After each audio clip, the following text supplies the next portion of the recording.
तो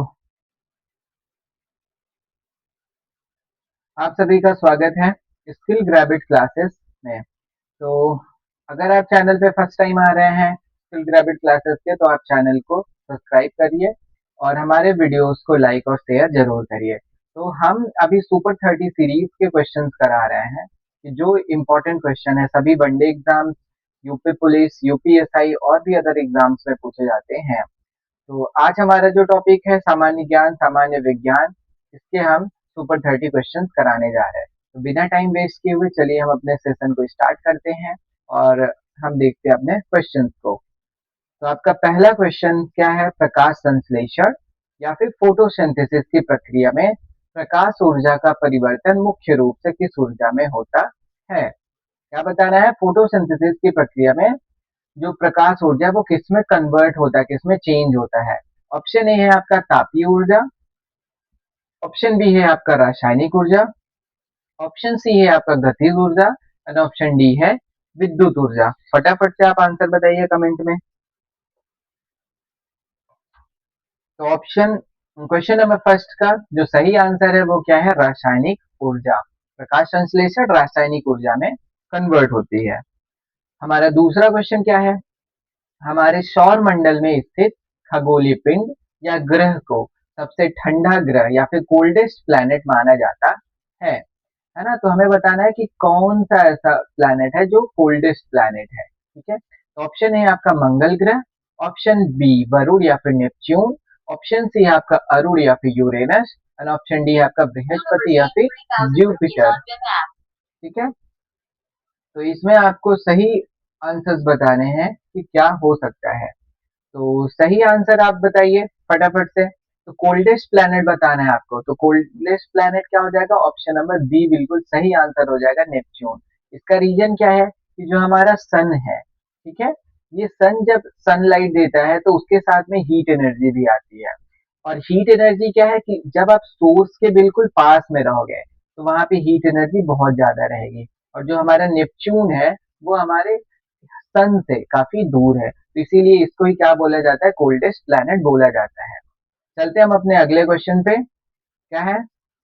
question number third. लोकतांत्रिक भारत में भारत के इतिहास में स्वतंत्र भारत के प्रथम मुख्य चुनाव आयुक्त या फिर फर्स्ट चीफ इलेक्शन कमिश्नर कौन बने थे? ऑप्शन ए है आपका Sukumar Sen, option B T N Seshan, option C K V K Sundaram, option D है आपका सुनील अरोड़ा। ठीक है, तो इसमें आपको सही आंसर्स बताने हैं क्वेश्चन नंबर थर्ड के। तो आप फटाफट से हमें कमेंट करके आंसर्स को बता सकते हैं कि क्या हो सकता है। तो आइए हम आपको आंसर बताते हैं। क्वेश्चन नंबर थर्ड का जो सही आंसर होगा वो क्या हो जाएगा? ऑप्शन नंबर ए बिल्कुल सही है। सुकुमार सेन जी ही थे जिन्होंने प्रथम मुख्य चुनाव आयुक्त कमिश्नर बने थे, फर्स्ट चीफ इलेक्शन कमिश्नर। चलते हैं हम अपने अगले क्वेश्चन पे। अगला क्वेश्चन है आपका क्वेश्चन नंबर चार। सामान्य विज्ञान के अंतर्गत क्या है? सामान्य विज्ञान के अंतर्गत लोकप्रिय लॉफिंग गैस का वास्तविक रासायनिक नेम, केमिकल नेम बताना है आपका। किसका? लॉफिंग गैस का क्या है? ऑप्शन है आपका nitric oxide, option B nitrogen pentoxide, option C nitrous oxide और ऑप्शन डी नाइट्रोजन डाइऑक्साइड। तो लॉफिंग गैस का केमिकल नेम ही बताना है। ये क्या हो जाएगा आपका क्वेश्चन नंबर फोर्थ का सही ऑप्शन सी क्या होगा? Nitrous oxide. आपको नाइट्रिक और नाइट्रस दोनों में कंफ्यूजन होता है क्योंकि दोनों ऑक्साइड ही हैं, तो आपको ऑप्शन को ध्यान से रखना है, क्या है कि नाइट्रस ऑक्साइड ही होगा। ठीक है, चलते हैं हम अपने अगले क्वेश्चन पे। अगला क्वेश्चन क्या है आपका? 5। सिंधु घाटी सभ्यता का सबसे प्रसिद्ध बंदरगाह स्थल लोथल। लोथल वर्तमान भारत के किस भौगोलिक राज्य में स्थित है? लोथल के बारे में बताना है। Ancient time Indus valley civilization में जो लोथल था वो आज प्रेजेंट टाइम में कहाँ है इंडिया में, कौन सी स्टेट में है? ठीक है, तो ऑप्शन है आपका Rajasthan, option B Punjab, option C Gujarat and option D Haryana. फटाफट से आप कमेंट करके हमें आंसर बताइए।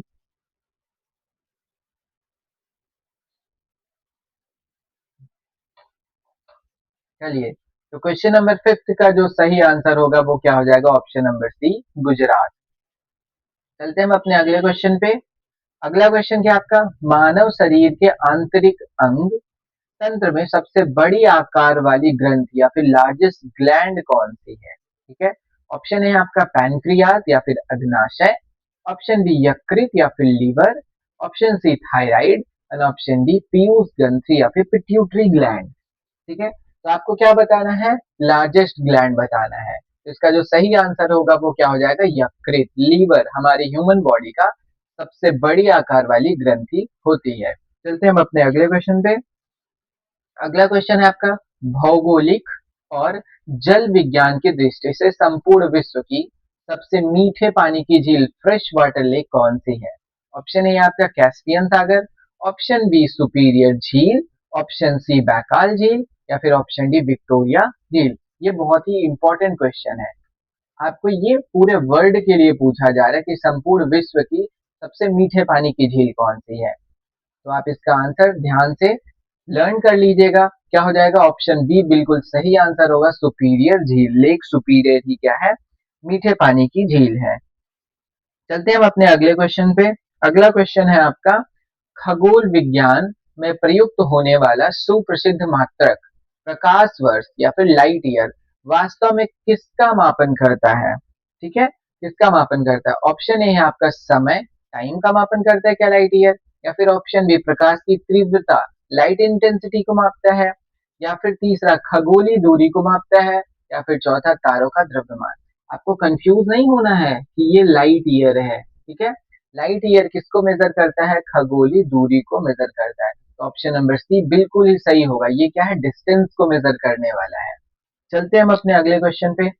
अगला क्वेश्चन क्या है आपका, क्वेश्चन नंबर 9, भारतीय संविधान के किस प्रमुख अनुसूची में सभी राज्यों और केंद्र शासित प्रदेशों की सूची का उल्लेख किया गया है? तो हमें क्या बताना है कि हमारे जो स्टेट्स हैं इंडिया के या फिर यूनियन टेरिटरीज जो हैं यूटी, हमें इसके बारे में बताना है कि ये कौन सी अनुसूची में है। ठीक है, अनुसूची में बताना है कि कौन से अनुसूची में है।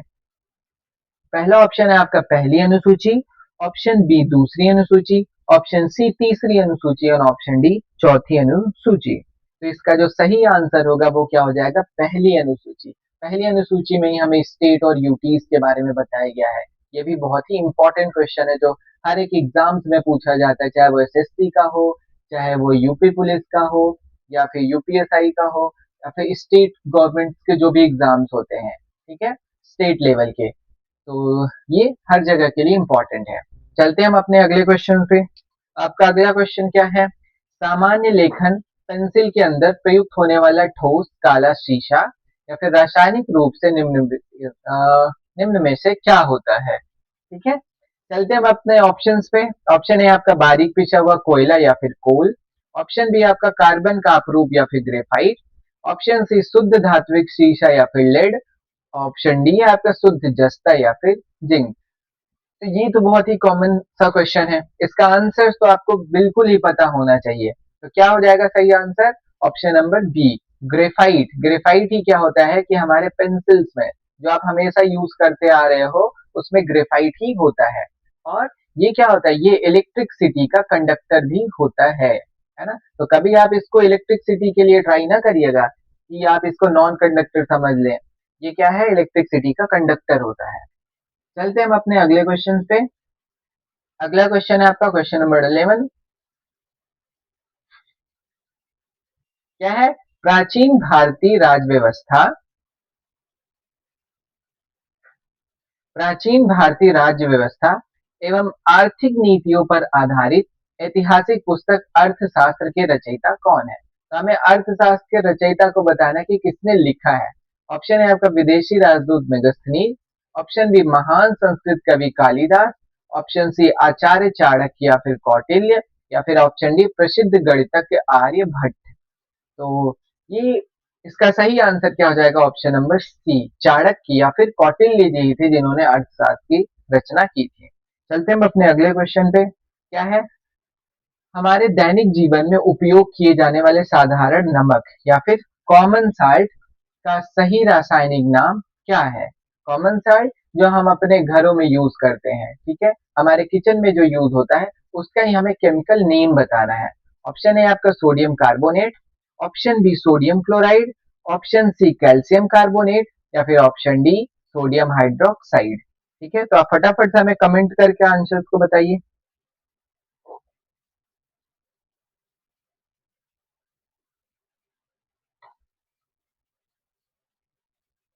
तो क्या हो जाएगा इसका सही answer? The option number B. क्या है कॉमन साल्ट का रासायनिक नेम? Sodium chloride. आपका इसका शॉर्ट नेम NaCl भी बोलते हैं। Na किसका है? ये सोडियम का शॉर्ट नेम है या फिर सिंबल है। ठीक है, और Cl किसका है? क्लोरीन का है। तो ये इन दोनों से ही मिलके बना होता है। चलते हैं हम अपने अगले क्वेश्चन पे। क्या है क्वेश्चन नंबर 13। भारतीय उपमहाद्वीप में बहने वाली वह एकमात्र नदी कौन सी है जो कर्क रेखा या फिर ट्रॉपिक ऑफ कैंसर को दो बार काटती है? ट्रॉपिक ऑफ कैंसर क्या है? ये हमारे इंडिया से होके जाता है। अगर हम अर्थ की बात करें तो ये जो बीच वाली लाइन है इसको हम इक्वेटर या फिर भूमध्य बोलेंगे। इसके नीचे जो लाइन जाती है यही क्या है? ट्रॉपिक ऑफ कैंसर या फिर कर्क रेखा बोलते हैं। ठीक है, और इसके ऊपर लाइन जो जाती है इसको ट्रॉपिक ऑफ कैप्रिकॉर्न बोला जाता है। हम चलते हैं अपने ऑप्शंस पे। क्या है? नर्मदा नदी, ऑप्शन बी माही नदी, ऑप्शन सी ताप्ती नदी एंड ऑप्शन डी चंबल नदी। तो क्वेश्चन नंबर 13 का जो सही आंसर हो जाएगा वो क्या हो जाएगा आपका? ऑप्शन नंबर बी माही नदी ऐसी रिवर है जो कर्क रेखा को दो बार काटते हुए जाती है। चलते हैं हम अपने अगले क्वेश्चन पे। क्या है क्वेश्चन नंबर 14। 14 में क्या है? भौतिक विज्ञान के अनुसार निम्नलिखित में से किस माध्यम में ध्वनि की चाल या फिर स्पीड ऑफ साउंड सर्वाधिक तीव्र होती है? कि किसमें साउंड बहुत ही तेजी के साथ में आगे बढ़ेगा? ऑप्शन ए आपका खुली हवा में, ऑप्शन बी पूर्ण निर्वात या फिर वैक्यूम में, ऑप्शन सी ठोस माध्यम या फिर स्टील में, एंड ऑप्शन डी सामान्य जल में। तो 14 का सही आंसर क्या हो जाएगा? ऑप्शन नंबर सी ठोस माध्यम, स्टील, आयरन, ऐसे भी कोई भी मेटल्स हो सकते हैं, है ना? तो इसमें सबसे तेज चलती है स्पीड साउंड की। चलते हैं हम अपने अगले क्वेश्चन पे। Question number 15। 15 में क्या है? भारतीय संविधान के प्रावधानों के अंतर्गत सर्वोच्च न्यायालय के मुख्य न्यायाधीश चीफ जस्टिस ऑफ इंडिया की नियुक्ति कौन करता है? ठीक है, तो मुख्य न्यायाधीश जो कहाँ रहते हैं? सुप्रीम कोर्ट में रहते हैं। ठीक है, उनकी नियुक्ति कौन करता है? उनको कौन बनाता है? तो ऑप्शन है आपका देश के माननीय प्रधानमंत्री, ऑप्शन बी है आपका लोकसभा के अध्यक्ष या फिर स्पीकर, ऑप्शन सी देश के महामहिम राष्ट्रपति, या फिर ऑप्शन डी देश के माननीय उपराष्ट्रपति।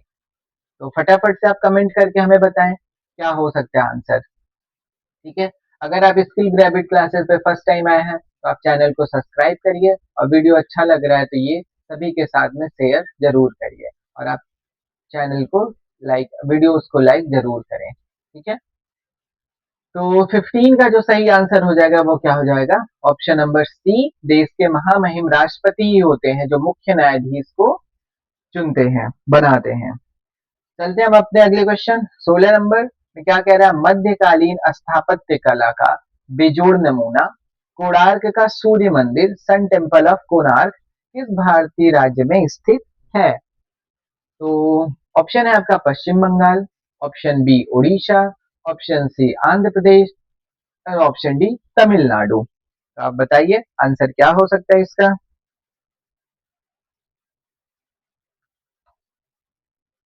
तो इसका सही आंसर क्या होगा? Option number B Orissa. चलते हैं हम अपने अगले क्वेश्चन पे। अगला क्वेश्चन 17 में क्या कह रहे हैं आपसे?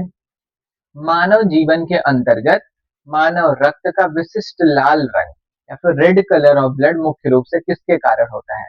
आपको पता है कि ह्यूमन, है ना, ब्लड वो रेड कलर में होता है। तो ये रेड कलर क्यों आ रहा है हमें इसके बारे में बताना है कि इसका रीजन क्या है। ठीक है, हमें इस रीजन को बताना है। ऑप्शन है आपका रक्त प्लाज्मा, क्या प्लाज्मा की वजह से रेड होता है? क्या हीमोग्लोबिन की वजह से रेड होता है? क्या डब्ल्यूबीसी की वजह से होता है? या फिर प्लेटलेट्स की वजह से होता है? ठीक है, तो 17 का जो सही आंसर है वो क्या हो जाएगा? हीमोग्लोबिन। हीमोग्लोबिन की वजह से ही जो हमारा ह्यूमन ब्लड है वो रेड कलर में होता है। हम चलते हैं अपने अगले क्वेश्चंस पे। क्या है? हानिकारक पराबैंगनी किरणों को रोकने वाली ओजोन परत या फिर ओजोन लेयर वायुमंडल की किस विशिष्ट परत में स्थित है। ठीक है, ओजोन लेयर के बारे में बताना है कि कौन सी परत में ये स्थित है। ऑप्शन ए है आपका क्षोभ मंडल या फिर ट्रोपोस्फियर। ऑप्शन बी है आपका समताप मंडल या फिर स्ट्रेटोस्फियर। ऑप्शन सी है आपका मध्य मंडल या फिर मेसोस्फियर। एंड ऑप्शन डी है आपका बाह्य मंडल एक्सोस्फियर। तो हमें ओजोन लेयर के बारे में बताना है। ओजोन लेयर ये क्या करता है, पराबैंगनी कीड़ों को रोकता है। क्या है, यूवी रे, जो हमारे ह्यूमंस के लिए या फिर उसकी स्किन के लिए बहुत ही प्रॉब्लम करता है। तो ओजोन लेयर उसमें हमारे लिए बहुत ही इंपॉर्टेंट है। हमें ये बताना है कि ये किस लेयर में है। तो इसका जो सही आंसर हो जाएगा वो क्या हो जाएगा, समताप मंडल स्ट्रेटोस्फेयर में होता है। चलते हम अपने अगले क्वेश्चन पे। 19 में वो आपसे क्या कह रहा है क्वेश्चन, 19 में है आपका, विज्ञान के अनुसार शुद्ध जल का अधिकतम घनत्व मैक्सिमम डेंसिटी ऑफ वाटर किस विशिष्ट तापमान पर दर्ज किया जाता है। तो ए है आपका 0 degree Celsius. Option B 100 degree Celsius. Option C 4 degree Celsius. या फिर ऑप्शन डी -4 डिग्री सेल्सियस।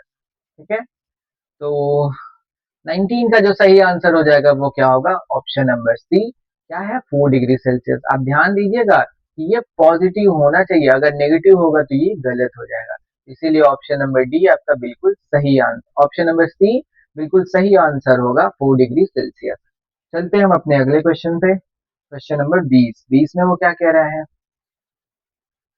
स्वतंत्र भारत के इतिहास में विकेंद्रित पंचायती राज व्यवस्था, ठीक है, को सबसे पहले अपनाने वाला भारत का पहला राज्य कौन सा था। इसको, पंचायती राज व्यवस्था को। ऑप्शन है आपका Uttar Pradesh. Option B Rajasthan. Option C Andhra Pradesh. या फिर ऑप्शन डी महाराष्ट्र। ठीक है, फटाफट से आप आंसर बताइए कि कौन है जिन्होंने पंचायती राज व्यवस्था को अपनाया था। तो इसका सही आंसर क्या हो जाएगा, option number B, Rajasthan. Rajasthan में ही पंचायती राज व्यवस्था को सबसे पहले अपनाया गया था। चलते हम अपने अगले क्वेश्चन पे। अगला क्वेश्चन है आपका, भौतिक विज्ञान के क्षेत्र में रमन प्रभाव या फिर रमन इफेक्ट की युगांतकारी खोज के लिए नोबेल पुरस्कार प्राप्त करने वाले भारतीय वैज्ञानिक कौन थे। तो बेसिकली आपको यही बताना है कि रमन इफेक्ट या फिर रमन प्रभाव जिन्होंने खोजा है, हमें उनका ही नेम बताना है, और उनको नोबेल पुरस्कार भी मिला है। ऑप्शन से आपका Jagdish Chandra Bose. Option B doctor C V Raman. And option C doctor Hargobind Khorana. And option D Subrahmanyan Chandrasekhar. ठीक है, तो ये बहुत ही सिंपल है। ये क्या है, रमन इफेक्ट है। तो करेगा कौन, डॉक्टर सीवी रमन जी ने ही किया था। तो ऑप्शन नंबर बी बिल्कुल ही सही आंसर है। ठीक है, चलते हैं हम अपने अगले क्वेश्चन पे। अगला क्वेश्चन आपका 22 नंबर का। 22 नंबर में क्या पूछा गया है आपसे, 22 में कह रहा है कि भारतीय स्वतंत्रता आंदोलन के दौरान वर्ष 1913 में स्थापित की गई ऐतिहासिक गदर पार्टी की स्थापना किसके नेतृत्व में हुई थी। ऑप्शन है आपका लाला Hardayal. Option B Shaheed Azam Bhagat Singh. Option C Netaji Subhash Chandra Bose. And option D Chandrashekhar Azad. ठीक है,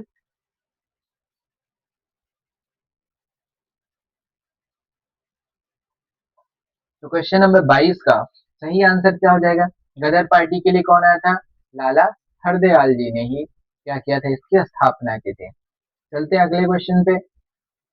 23 में क्या कह रहे हैं, विश्व के किस विशिष्ट यूरोपीय देश को उसके अनेक सुंदर झीलों के कारण हजारों झीलों की भूमि लैंड ऑफ थाउजेंड लेक्स कहा जाता है। कहाँ के लिए पूछा है, यूरोपीय देश के लिए पूछा है।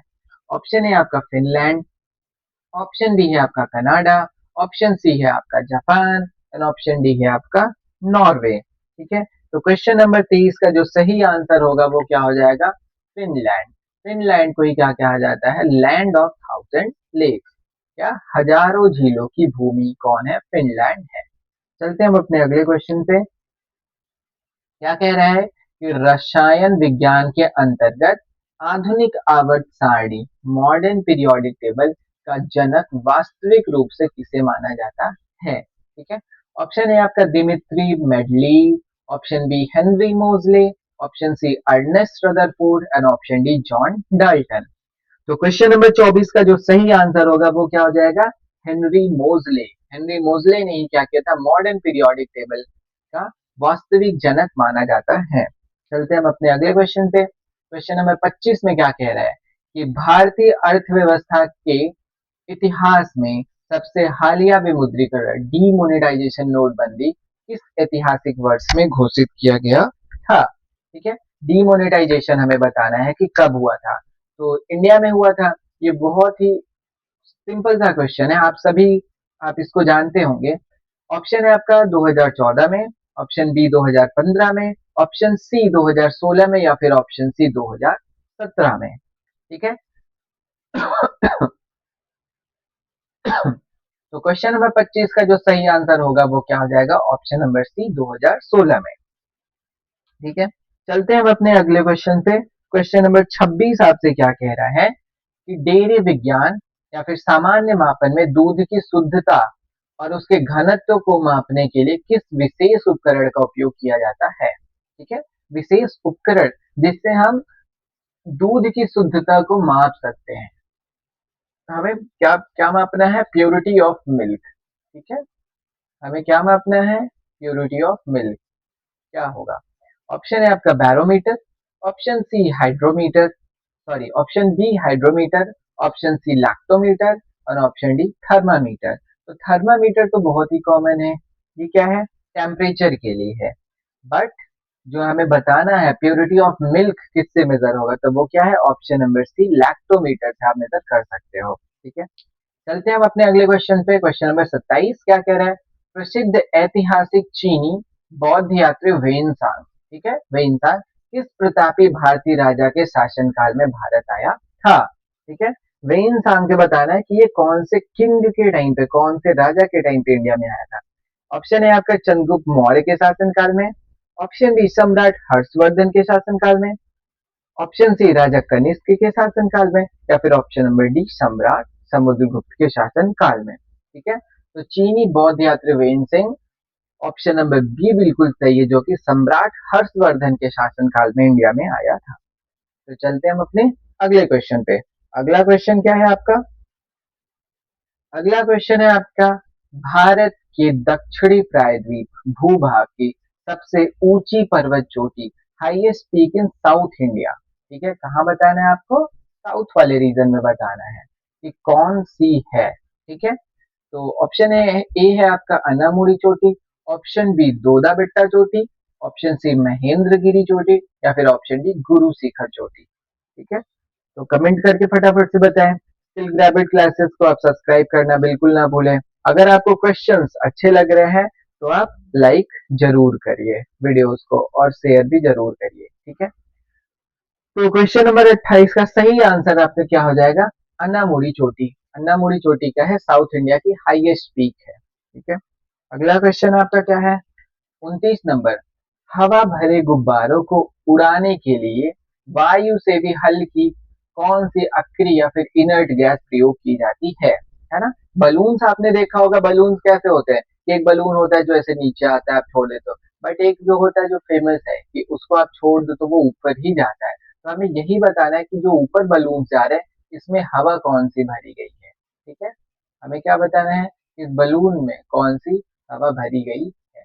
ऑप्शन है आपका हीलियम, ऑप्शन बी है आपका नियॉन, ऑप्शन सी है आपका आर्गन और ऑप्शन डी है आपका क्रिप्टॉन। ठीक है, तो जो सही आंसर हो जाएगा वो क्या है, हीलियम। हीलियम क्या है, नॉर्मल एयर से ये हल्की होती है तो इसीलिए ये क्या होती है, ऊपर जाती है और बलून में यही फिल होता है। चलते हैं हम अपने अगले लास्ट क्वेश्चन पे। क्वेश्चन नंबर 30, हमारे संविधान की रूपरेखा में नागरिकों के मौलिक कर्तव्य या फिर फंडामेंटल ड्यूटीज को किस देश के संविधान से लिया गया है।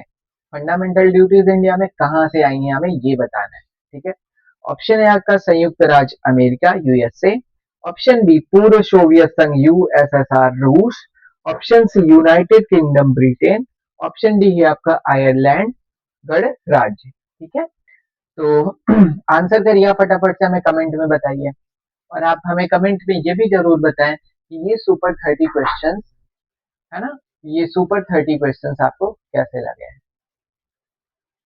ठीक है, हम ये सीरीज लेके चल रहे हैं एक सुपर 30 क्वेश्चंस का, जहाँ पे मोस्ट इंपॉर्टेंट क्वेश्चंस का हम कॉम्बिनेशन बनाते हैं। ठीक है, जो हर एक एग्जाम्स में पूछे जाते हैं। ठीक है, तो क्वेश्चन नंबर 30 का जो सही आंसर हो जाएगा वो क्या हो जाएगा, पूर्व सोवियत संघ यूएसएसआर। ये कहा, यूएसएसआर से ही या फिर रूस से ही हमारे इंडिया के कॉन्स्टिट्यूशन में फंडामेंटल ड्यूटीज या फिर मौलिक कर्तव्यों को लिया गया है। ठीक है, तो ये रहे आज आपके लिए सुपर 30 क्वेश्चन।